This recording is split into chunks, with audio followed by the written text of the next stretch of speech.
Assalamualaikum warahmatullahi wabarakatuh. Hari ini kita akan membahas materi selanjutnya dari mata kuliah kepelautan, yaitu tentang komunikasi maritim. Komunikasi berasal dari kata istilah communication secara epistemologis, atau menurut asal katanya adalah dari bahasa Latin communicatus, dan perkataan ini bersumber pada kata komunis. Kata komunis memiliki makna berbagi atau menjadi milik bersama, yaitu usaha yang memiliki tujuan untuk kebersamaan atau kesamaan makna. Komunikasi secara terminologis merujuk pada adanya proses penyampaian sesuatu, baik itu suatu pernyataan oleh seseorang kepada orang lain. Jadi, yang terlibat dalam komunikasi ini adalah manusia. Konsep komunikasi, pada awalnya komunikasi hanya terdapat pada masyarakat kecil, kelompok orang yang hidup berdekatan yang merupakan satu unit politik. Adanya kecepatan media informasi dalam kompleksnya berbagai macam hubungan, maka komunikasi menjadi masalah semua orang. Yang dimaksud dari kalimat ini, dari konsep komunikasi adalah komunikasi biasanya hanya dilakukan oleh orang-orang yang saling berdekatan. Karena pada saat itu, alat-alat komunikasi maupun media massa tidak seperti sekarang. Orang hanya bisa berkomunikasi jika ada orang lain di depannya atau di dekatnya. Jika dia berada di tempat yang jauh, maka dia tidak dapat berkomunikasi. Oleh karena itu, dalam pernyataan ini, awal mula komunikasi hanya terdapat pada masyarakat kecil. Nah, karena adanya kecepatan media informasi dan kompleksnya berbagai macam hubungan, maka komunikasi menjadi masalah semua orang. Kalian update status di status WhatsApp, Instagram, Facebook, atau mengupload video ke YouTube, itu adalah sebagai bentuk komunikasi. Adanya tayangan televisi, surat kabar, itu adalah bentuk-bentuk komunikasi. Sehingga ketika satu orang mengupload video kepada halayak umum seperti di Facebook, Instagram, YouTube, maka ketika terjadi sesuatu, orang lain yang merasa terganggu bisa melaporkannya sebagai suatu permasalahan. Komunikasi merupakan inti dari semua hubungan sosial. Tidak mungkin terjadi suatu hubungan sosial jika tidak didahului oleh komunikasi. Manusia sebagai makhluk individu maupun makhluk sosial memiliki dorongan ingin tahu, ingin maju, dan berkembang. Salah satu sarananya adalah melalui komunikasi. Berbicara itu memang mudah, tetapi komunikasi yang baik belum tentu demikian. Berbicara belum menjamin apa yang dibicarakan dapat sampai kepada yang akan diharapkan. Berbeda berbicara dengan berkomunikasi. Berbicara, kita hanya menyampaikan apa yang ada di pikiran kita. Berkomunikasi adalah menyampaikan apa yang di pikiran kita dengan tujuan bahwa apa yang kita sampaikan dapat dipahami, dapat dimengerti. Seperti pada gambar di samping, satu orang berkata misalnya tikus, tetapi satu orang lagi terbiasa mendengar kata tikus itu adalah alat dari peralatan elektronik atau komputer. Nah, itu bisa terjadi komunikasi seperti itu. Ada miskomunikasi. Makanya ketika kita sebagai akademisi terjun ke lapangan, berhadapan dengan masyarakat seperti nelayan atau masyarakat pada umumnya, tidak bisa kita memakai bahasa-bahasa akademisi. Bahkan saya pun terkadang menggunakan bahasa-bahasa yang tidak akademis supaya dipahami juga oleh kalian, atau mungkin bahasa yang tidak akademis tidak dipahami oleh kalian. Banyak faktor di dalamnya, seperti misalnya kebiasaan, budaya, dan lain sebagainya. Terkadang komunikasi yang berlangsung tidak tercapai pada sasaran apa yang dikomunikasikan. Banyak rintangan dalam komunikasi, baik yang bersifat fisik, individual, bahasa, sampai pada perbedaan arti. Perlu adanya komunikasi yang baik antar pemberi pesan dan penerima pesan dengan bahasa yang baik pula, sehingga tercipta situasi komunikasi yang serasi, saling pengertian, dan memahami.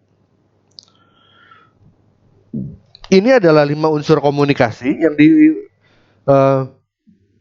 dikemukakan oleh Harold Laswell dalam karyanya The Structure and Function of Communication in Society. Laswell mengatakan bahwa cara yang baik untuk menjelaskan komunikasi adalah dengan menjawab pertanyaan sebagai berikut.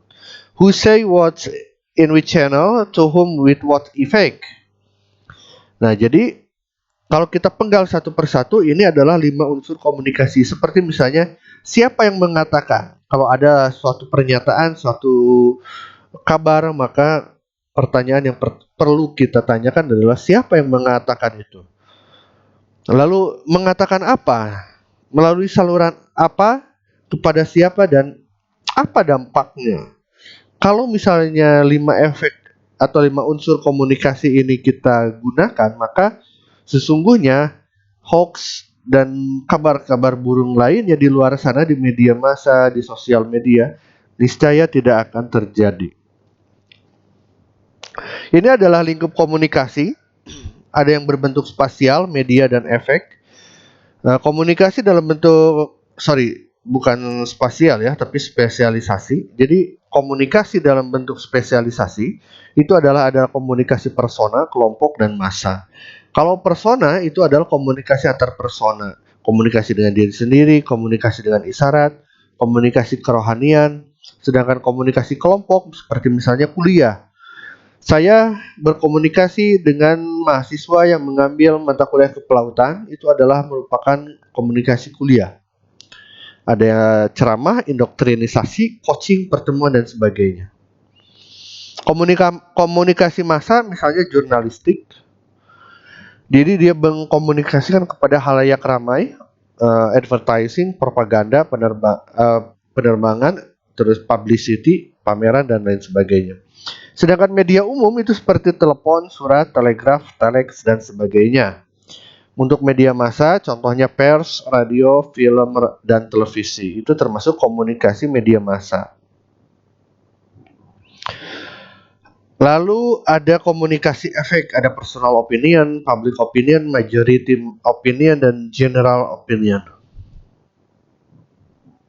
Apa sebetulnya fungsi komunikasi? Yang pertama adalah pengumpulan, penyimpanan, pemrosesan, penyebaran berita, data, gambar, fakta, dan pesan opini dan komentar yang dibutuhkan agar dapat dimengerti dan beraksi secara jelas akan kondisi lingkungan dan orang lain agar dapat mengambil keputusan yang tepat. Jadi intinya fungsi komunikasi yang pertama adalah adanya informasi. Yang kedua sosialisasi. Komunikasi itu berfungsi juga untuk sosialisasi pemasyarakatan seperti penyuluhan dan lain sebagainya, penyediaan sumber ilmu pengetahuan agar bersikap dan bertindak sebagai anggota masyarakat yang efektif, sehingga sadar akan fungsi sosialnya dan dapat aktif di masyarakat. Motivasi. Ada juga fungsi komunikasi adalah perdebatan dan diskusi, pendidikan, memajukan kebudayaan, hiburan, integrasi. Nah, itu adalah fungsi komunikasi. Fungsi-fungsi komunikasi ini didasarkan pada sifat manusia sebagai manusia atau makhluk sosial di mana dia tidak bisa hidup sendiri. Dia membutuhkan orang lain untuk berkomunikasi, bahkan seintrovert-introvertnya orang, dia membutuhkan orang lain untuk berbicara. Tujuan komunikasi tentu saja adalah agar pesan yang disampaikan dapat dimengerti. Makanya terkadang kalau kalian ragu akan kemampuan bahasa Inggris kalian, pahamilah bahwa apa yang kalian ucapkan yang penting dimengerti, sesama mengerti. Untuk memahami orang lain, agar gagasan kita dapat diterima orang lain, menggerakkan orang lain untuk melakukan sesuatu. Faktor yang perlu diperhatikan dalam proses komunikasi ini adalah fact finding, mencari atau mengumpulkan fakta dan data sebelum kegiatan komunikasi. Jadi sebelum kita ngomong, kita harus bisa mencari data, fakta tertentu. Nggak asik kalau kita ngomong tanpa ada sesuatu yang kita bicarakan. Meskipun itu adalah hal-hal yang sederhana.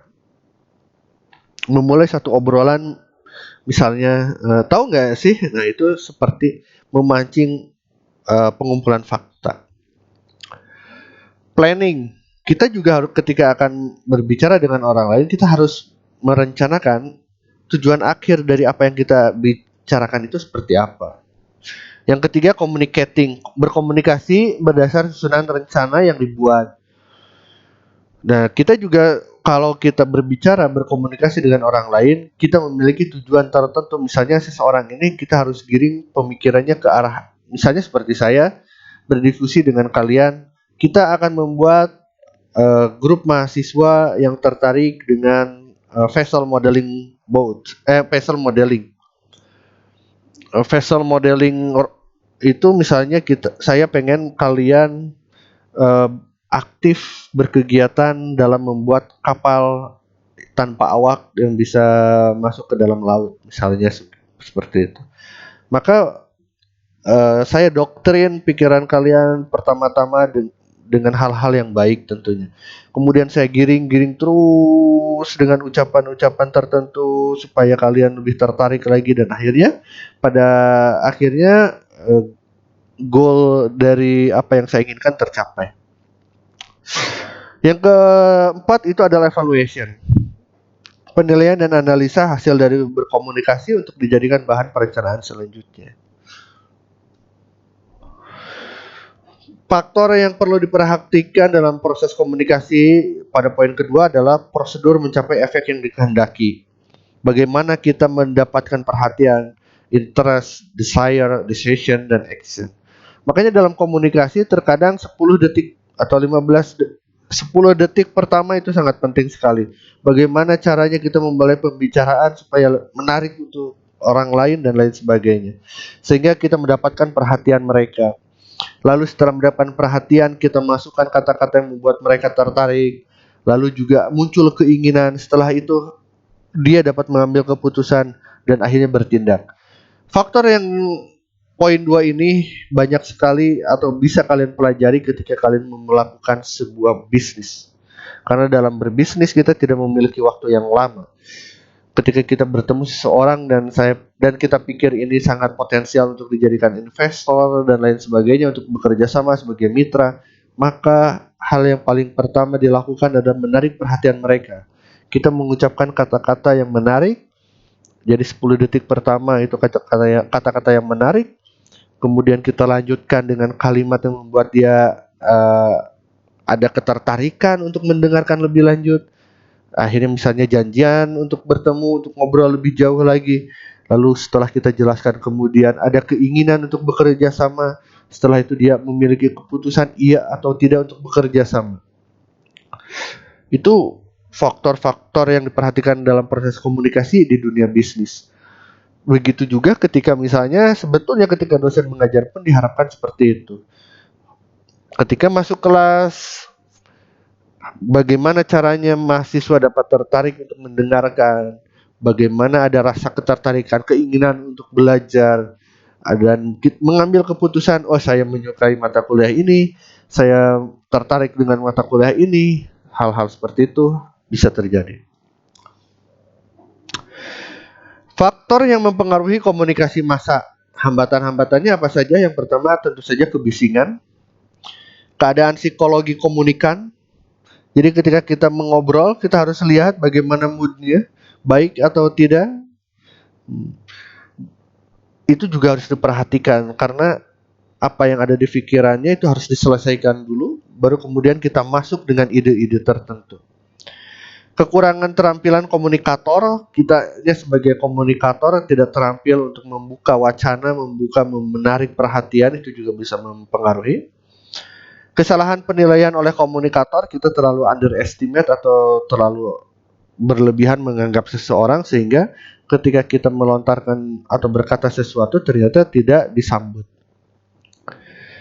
Kurangnya pengetahuan komunikator. Pembicara yang baik adalah seseorang yang memiliki pengetahuan yang banyak. Makanya membaca banyak buku, berbagai macam tema, media massa, berita-berita kita buka. Makanya kalian sebagai mahasiswa banyak-banyaklah membaca berbagai macam sumber, buku-buku yang baik. Ketika membuka sosial media, buka berita, buka pengetahuan-pengetahuan baru, kabar-kabar terbaru, sehingga ketika seseorang melontarkan suatu pernyataan atau memulai pembicaraan, kalian bisa nyambung.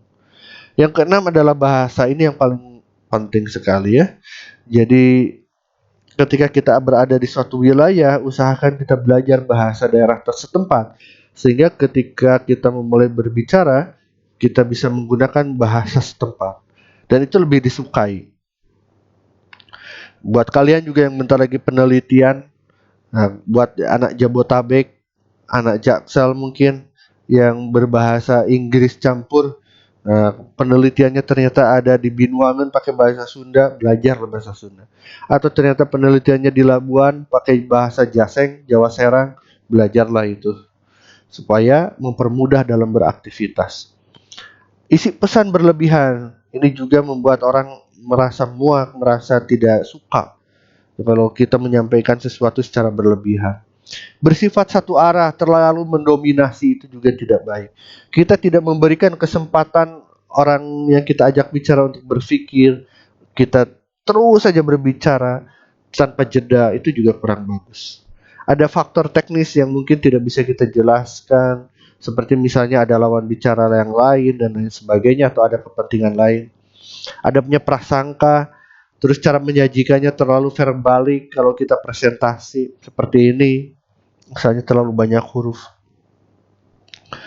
Termasuk tingkat buta huruf yang tinggi, keadaan geografis, kondisi sosial budaya, tingkat pendidikan, dan kemampuan ekonomi penduduk. Karena terkadang beberapa orang kalau kita datangi yang beberapa masyarakat ya yang berada di kondisi geografis misalnya di tengah hutan, jauh dari masyarakat perkotaan, ketika ada orang lain dianggap orang asing datang, maka dia sedikit menjauh karena dianggapnya dia tidak kenal atau mungkin kita dianggap berbahaya dan lain sebagainya. Nah, itu adalah komunikasi secara umum. Kita sekarang masuk ke dalam komunikasi maritim atau maritime communication, MARCOM. Karena ada di laut, maka komunikasi maritim harus dilakukan seefektif mungkin bagaimana pesan bisa sampai kepada orang lain secara tepat dan cepat. Banyak alat yang digunakan mulai dari VHF, semapur, Morse, pengeras suara, sinar, bunyi, international flag, radio. Sekarang ini semuanya hampir dilakukan. Nanti kita akan melakukan praktikum dengan menggunakan Morse, tetapi Morse-nya menggunakan suara. Jadi kalian mendengarkan sandi Morse, lalu kemudian kalian terjemahkan dalam kata-kata. Itu yang akan kita lakukan ya. Nah ini semapur, segi alfabet, anak pramuka pasti bisa. Harus, bukan pasti sih. Harus bisa ya anak pramuka. Komunikasi maritim bertujuan untuk membantu keamanan pelayaran, untuk memandu kapal juga, sebagai standarisasi bahasa yang digunakan di dalam navigasi laut, terutama untuk ketika kita akan bertambat labuh di pelabuhan, di perairan, di pelabuhan atau di kapal dengan multilingual krunya berbagai negara sehingga diperlukan komunikasi yang sama. Jangan sampai kita berkomunikasi dengan bahasa Sunda ternyata yang lain pakai bahasa Perancis. Ketika kita menyampaikan bahaya dalam bahasa Perancis, dalam bahasa Indonesia atau mungkin dalam bahasa Sunda ya, sedangkan yang mendengar adalah orang bahasa Perancis, maka yang terjadi kitanya akan mati kalau dalam keadaan bahaya seperti itu. To assist maritime training institution in meeting at the objective mentioned above. Jadi untuk membantu institusi maritim, pelatihan maritim untuk mencapai dari tujuannya. Further communicative feature may be summarized as follow. Jadi kalau di komunikasi maritim, avoid sinonim.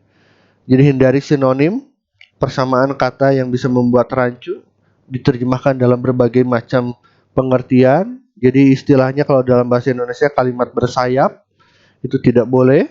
Avoided contracted form, jadi singkatan-singkatan yang tidak lazim nggak boleh digunakan.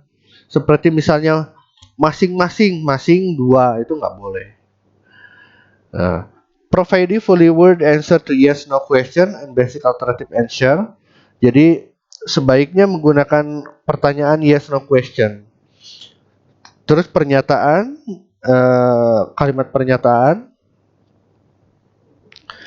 Providing one phrase for one event, jadi menggunakan hanya cukup satu kalimat saja. Structuring the correspondences phrases after principle, identical, invariable plus variable. Jadi struktur dari korespondensinya itu hal-hal yang prinsipalnya aja gitu. Jangan sampai kita menggunakan bahasa-bahasa yang bersayap yang dirasa nggak terlalu penting, karena dalam komunikasi maritim dibutuhkan komunikasi cepat dan tepat. Typographical convention, nah ini bracket indicate that the part of message enclosed within the bracket may be added where relevant. Jadi tanda kurung itu berarti penambahan yang relevan. Ya, ini kesepakatan bersama. Terus kalau garis miring menandakan bahwa itu adalah pengertian atau maksud lain dari apa yang kita inginkan. Titik indicate that the relevant information is to be filled in where the dots occur. Jadi kalau dotnya 3 berarti kita harus mengisi di situ. Lalu kalau ada italic letters maka indicate the kind of information request. Jadi italic letters itu hal-hal yang penting yang diminta. Kalau ada tanda seperti paling akhir itu berarti invariable part of the aforementioned standard price which is followed by the variable addendum. Jadi maksudnya tanda seperti yang di terakhir itu maksudnya sama dengan sebelumnya. Bahkan pengucapan abjad A sampai Z itu ada singkatan tertentu dan ini sudah terstandar internasional. Misalnya seperti saya, my name is Asep. Asep itu saya harus mengejanya seperti A itu apa? Alpha. Lalu saya harus menyebutkan seperti misalnya, hello, my name is Asep. Alpha, Sierra, Echo, dan yang terakhir adalah Papa. Maka orang lain bisa mengeja atau menuliskan nama saya dengan tepat. Nah, jadi kata-kata ini kata-kata internasional. Seringkali kita mendapatinya seperti di marketing communication, misalnya kita ditelepon untuk kegiatan marketing, maka ketika mereka menanyakan halo siapa namanya, maka kita menyebutkan nama dan diikuti dengan ejaan atau spelling of letters seperti ini. A untuk Alpha, kalau B Bravo, Charlie, Delta, Echo, Foxtrot, Golf, Hotel, India, Juliet, Kilo 5, Mike, November, Oscar, Papa, Quebec, Romeo, Sierra, Tango, Uniform, Victor, Whiskey, X-Ray, Yankee, Zulu. Nah, ini adalah singkatan-singkatan yang sudah disepakati. Tapi terkadang beberapa kalau memang itu familiar dan umum, boleh digunakan. Ini adalah kode bendera internasional.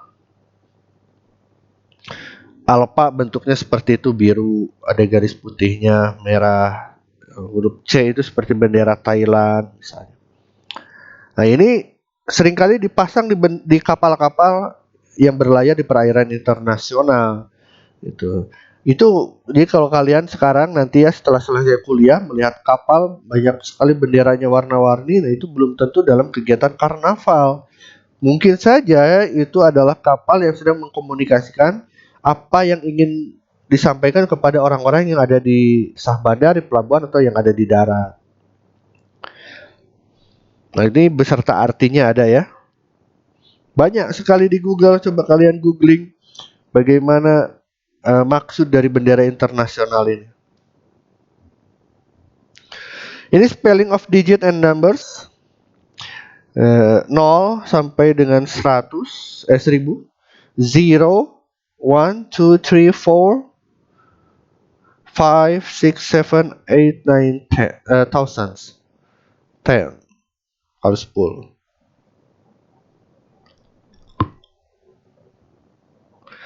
Nah, ini adalah beberapa contoh komunikasi untuk merespon ya. When the answer to question in the affirmative says yes, follow the appropriate phrase in full. Contoh misalnya, Mana ya? Oh, maaf. Ini maksudnya responnya yes, no, harus diikuti dengan frase secara penuh. Kalau yes, yesnya apa, no, no-nya apa, atau misalnya standby. Cukup misalnya dengan kalimat itu. No information, nah itu adalah kalimat-kalimat penegasan terlebih dahulu mengenai kondisi yang kita alami. Ini distress, urgency, and safety. Ada mayday, mayday. Nah itu berarti dalam kondisi distress. Pen, pen.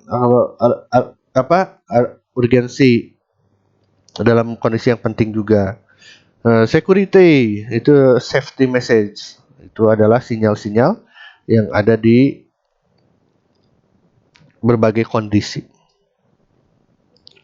Nah ini adalah standard organizational phrase. Nah, how do you read me? I read you. Bagaimana keadaannya? Itu. Mau itu misalnya sinyalnya 1, 2, 3, 4 ya, kayak apa gitu. Standby on VHF channel, frekuensinya berapa gitu. Ini misalnya obrolan-obrolan dalam kapal ketika menanyakan kondisi. Nah, kalau ada correction itu harus kita bilang mistake, correction. Kalau kita nggak bilang itu dianggap sebagai kalimat nantinya. My present speed is 40 knots. Nah, ternyata kita lihatnya salah. Maka kita harus bilang mistake, correction. My present speed is 12. 2 knots. Jadi 12 itu harus kita sebutkan berapa? 2 misalnya. Readiness, kesiapan. I'm not ready. I'm ready. Misalnya kayak gitu. Itu harus diucapkan. Jadi komunikasi itu pentingnya di situ. Kita nggak siap, kita nggak bilang, kita dianggap siap nantinya. Jadi ketika seseorang meminta are you ready dan kita nggak menjawab, maka dianggap kita siap. Dan dalam komunikasi di perairan, di laut, biasanya ada pengulangan, repetition. Jadi setiap ada satu kalimat, my draft is 12.6, 1 to 6. Do not overtake, repeat. Nah, repeat, do not overtake. Gitu. Itu kita merepeat, mengulangi di poin-poin pentingnya. Numbers juga gitu ya, 150, 2.5, 15. Nah,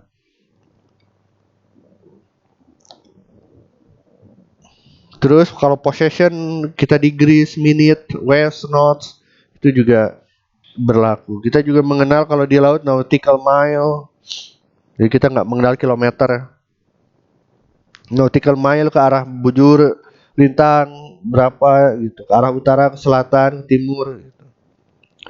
The bearing of the mark or vessel concern is a bearing in 360 degree notation from north, nah, misalnya.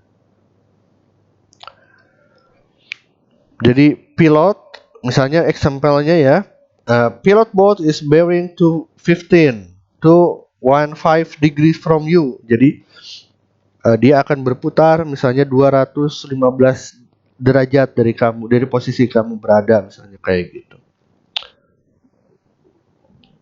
Ini distance, mengetahui jarak ya, knots, menggunakan knots, speed, ini times, waktu. Waktu itu harus menyatakan 24 jam, tidak boleh 12 jam. PM AM tidak berlaku kalau di komunikasi maritim, dia harus menggunakan 24 jam. Dengan UTC notation, misalnya kita berada di mana, kita harus sebutkan. Misalnya di sini sedang jam 3 sore waktu Jakarta. Nah, kayak gitu. Geographical names itu juga penting. Geographical lebih diekspresikan dalam bentuk latitude and longitude. Ambiguous word itu sangat dihindari. May, might, should, could, karena ketika pengucapan suaranya mirip-mirip. Message marker itu juga ini adalah contohnya. urgensi traffic seperti ini misalnya ya. Technical failure. Hello, I am MV motor vessel. Apa itu namanya? Titik-titik itu diisi. Not under command, tidak dalam pengendalian siapapun.